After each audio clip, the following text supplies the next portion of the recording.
시청자 여러분 안녕하십니까? VOA 뉴스투데이 시작합니다. 도널드 트럼프 대통령이 최근 자신의 대북 정책을 비관적으로 평가한 볼튼 전 보좌관을 거듭 비판했습니다. 볼튼 전 보좌관이 리비아 모델을 언급하면서 상황을 심하게 지연시켰다고 지적했는데요. 첫 소식 함지아 기자가 보도합니다. 도널드 트럼프 대통령은 18일 멕시코 국경 지역에서 존 볼튼 전 보좌관이 자신의 대북 정책을 비관적으로 평가한 데 대한 기자 질문을 받았습니다. 트럼프 대통령은 그렇게 말하긴 쉽다면서 볼튼 전 보좌관의 발언을 일축했습니다. Well, it's easy to say that. He may be right and he may be wrong. I mean, let's see what happens. Only time will tell. 앞서 볼튼 전 보좌관은 경지루 한 비공개 오찬 연설에서 트럼프 대통령의 대북 협상에 대해 실패할 수밖에 없는 운명이라고 말했다고 일부 언론이 보도했습니다. 그러나 트럼프 대통령은 북한 문제에서 거둔 자신의 성과를 강조하면서 볼튼 전 보좌관의 리비아 모델 발언을 거듭 비판했습니다. In the meantime, for 3 years, there's been no nuclear testing. We've gotten our hostages back. So I think that's better than somebody that goes around and saying we want to use the Libyan model. 또 볼튼 보좌관이 리비아 모델을 언급했을 땐 우리를 매우 심하게 지연시켰다고 지적했습니다.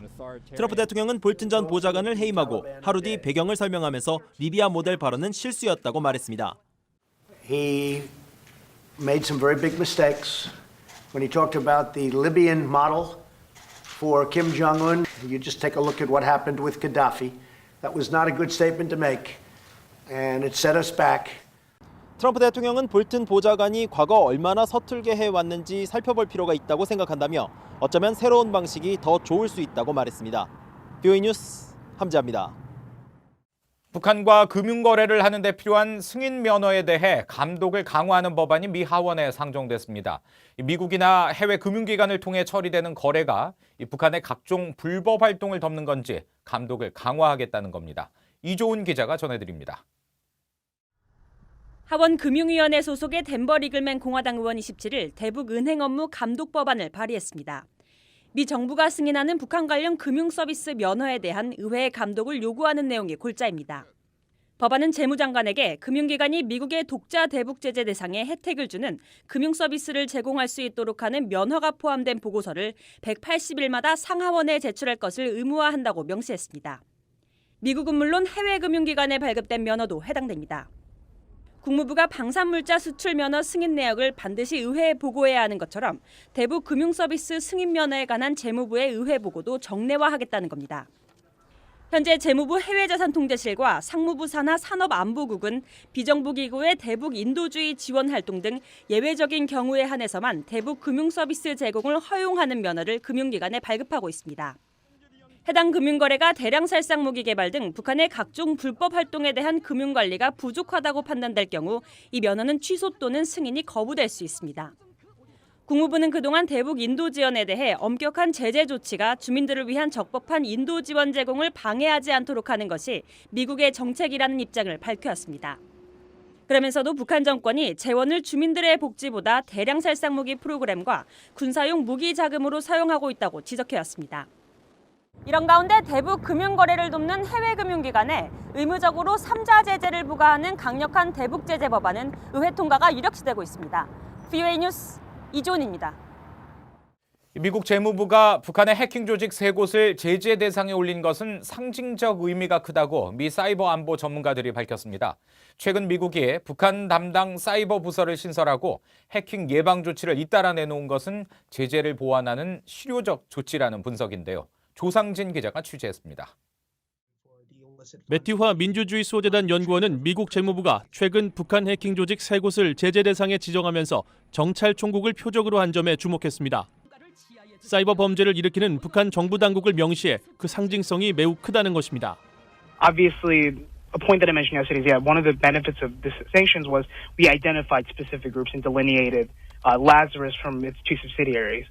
But at the same time, I think one thing that we sort of have to, one assumption that I follow is that this is all under a centralized structure of the Reconnaissance General Bureau. 앞서 미 재무부 해외자산통제실은 지난 13일 북한 해킹그룹 라자루스와 블루 에너로프, NDDL 등 3곳을 특별 제재 대상으로 지정하면서 이들이 미국과 유엔의 제재를 받고 있는 북한 정찰 총국에 의해 통제되고 있다고 밝혔습니다. 매튜화 연구원은 재무부의 이번 조치는 경제 분야에 집중됐던 대북 제재의 폭을 사이버 안보 분야로 넓힌 첫 출발점이라는 의미도 크다고 말했습니다. 북한의 악성 사이버 활동과 관련해 미국이 매우 강력한 조치를 취하고 있고 북한 해킹 문제 해결을 주도할 것이라는 메시지를 국제사회에 줬다는 것입니다. 그러나 제재 대상을 실체적으로 확인하기 어렵다는 점에서 충분한 조치라고 말하기는 어렵다고 지적했습니다. The thing is, we don't see clear addresses, or there's a lot of missing information here. So there's, I think, basically with these designations, we sort of send out the signal to banks and financial institutions around the world is not to do business with groups such as the Lazarus Group. 북한 사이버 문제를 연구해온 미국 외교정책위원회 제니 전 연구원은 미국 정부가 최근 북한의 사이버 활동과 관련해 지속적으로 경고를 보내는 점에 주목해야 한다고 말했습니다. 특히 국방부 사이버 사령부가 북한의 악성 해킹 프로그램 샘플을 공개하고 민간 기업과 협력하는 것은 상징적 제재 조치를 보완하는 실질적 움직임이라고 분석했습니다. 그러면서 민간 차원의 예방 조치 활성화와 북한 정권의 불법 자금 회수, 현금화 금지 등의 조치가 계속 이어져야 한다고 지적했습니다. 전문가들은 이번 제재가 끝이 아니라 시작이 될 것이라면서 북한의 사이버 위협에 대한 실효적 조치는 계속 이어질 것이라고 전망했습니다. BOA 뉴스 조상진입니다. 아베 신조 일본 총리와 저신다 아던 뉴질랜드 총리가 정상회담을 열고 북한의 완전한 비핵화를 촉구했습니다. 두 정상은 19일 도쿄에서 정상회담을 연대 발표한 공동성명에서 북한은 국제적 의무를 준수하고 핵과 대량 살상무기, 탄도미사일을 관련 유엔 안보리 결의에 맞춰 완전하고 검증 가능하며 되돌릴 수 없는 방식으로 포기하라고 촉구했습니다. 또 모든 대북 안보리 결의들을 전적으로 지지하고 이행하는 것이 중요하다고 강조했습니다. 아베 총리는 회담에서 남북자 문제의 조기 해결을 위한 뉴질랜드의 지속적인 이해와 협력을 기대한다고 말했고 아던 총리는 이에 대한 지지를 표한 것으로 전해졌습니다. 유엔 식량농업기구 FAO가 북한을 외부 지원이 필요한 41개 식량 부족 국가에 다시 포함시켰습니다.